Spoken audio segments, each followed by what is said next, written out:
Eu não desejo pra você o que aconteceu comigo. Vida do crime, ilusão, jogo proibido. Me apaixonei por essa vida, deixei me levar.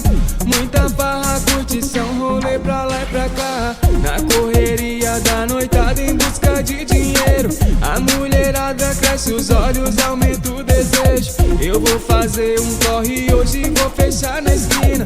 A playboyzada vem de longe pra comprar da minha. Expandi o meu negócio na minha quebrada.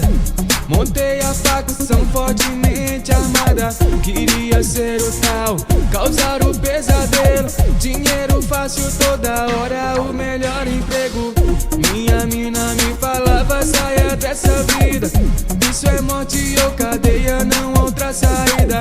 Veja sua filha sentadinha, alegra brincar. Pelo amor de Jesus Cristo, deixe isso pra lá.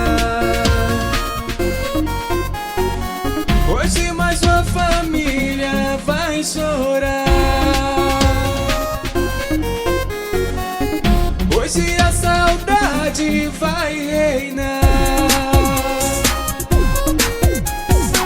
Hoje mais uma família vai chorar. Hoje saudade. Eu amava minha filha, mas não quis parar. A emoção, a adrenalina sempre a me chamar. Eu sempre estava rodeado de vários amigos. Dia e noite nós curtindo no melhor estilo. Carro e moto mais potente é o que essa vida dá. Desci a rua acelerando só pra impressionar. Apesar de tudo isso não tinha alegria.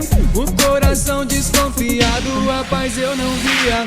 Sempre alerta, olho aberto pros meus inimigos. Se bombear vai pro caixão, não pode haver vacilo.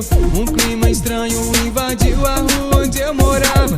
Um sentimento de maldade se aproximava. Eu vi minha família entrar em desespero. Tentei fugir, não há saída, hoje a morte veio. Pra salvar a minha filha, joguei no chão.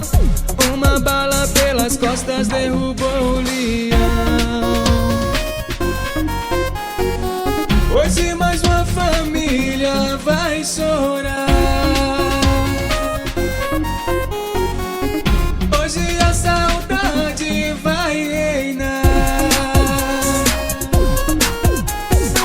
Hoje mais uma família vai chorar. Hoje saudade. A morte chegou de repente e pra ser sincero eu não esperava que ela chegasse assim me tirando dos braços da minha amada. Amada vida bandida que assim como eu destruiu muita gente. Por mais que eu soubesse do fim, pensei que comigo ia ser diferente. Na viela que eu tanto passei com ferro na cinta e vários flagrantes. Hoje me encontro deitado, furado, nadando num rio de sangue. No último suspiro pude ver minha filha olhando pra mim. Minha mina em prantos gritando, pelo amor de Deus, o que vai ser de mim? Hoje mais uma família vai chorar. Hoje